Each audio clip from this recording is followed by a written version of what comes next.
Is your 1.8T engine knocking?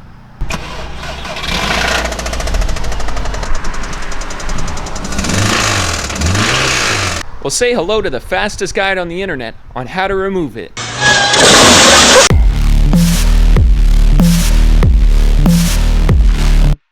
Take off your wheel well screws, your bumper screws, the grill.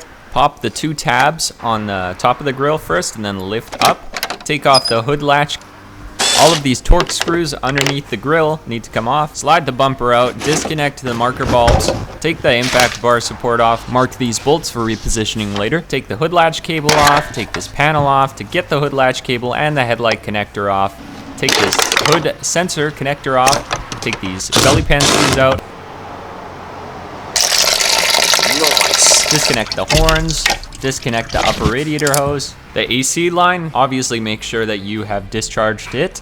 And here now I have removed the front end. I'm draining the power steering fluid, taking this bracket off of the power steering line, taking this connector off of the power steering line.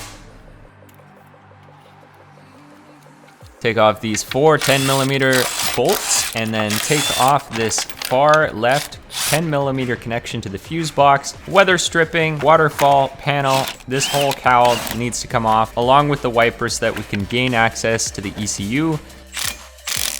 Obviously then remove the ECU connectors and then unclip them and follow it down to this body harness plug. This needs to be disconnected. Now we're working on the secondary air emission system connectors which stay on the body harness. And then we cut this zip tie, unplug this, remove the power cable to the starter, take the reverse switch connector off, take this ground off of the transmission. Now we've got space here. We need to disconnect the map sensor, disconnect this boost hose. Now we need to move this power steering reservoir out of the way so we can gain access to this Y-shaped coolant piece. Disconnect the reservoir just to make things easy. Disconnect this evap hose, remove the circlips on the shifter cables. Then there's 3 13mm bolts that secure the bracket to the transmission.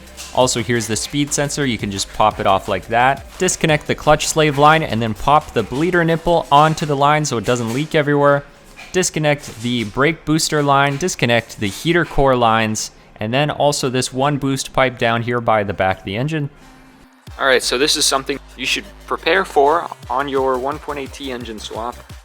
Camshaft seals, cam position sensor, the seal inside there, that's leaking, and the valve cover gasket usually leaks at this corner pretty bad. You can see the result of all of those leaks combined at the bottom here. As you can see, the engine is now removed. A few things that I didn't film here just because of the difficulty of getting under the car with the camera. Dog bone mount, there's 2 16mm bolts.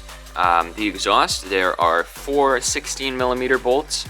The engine mount and transmission mount, 2 18mm bolts per side. And of course, I removed the drive shafts. So that was 3 13mm bolts on each side to get the spindle out of the way, and about 6 M10 triple square bolts on the drive shaft flanges.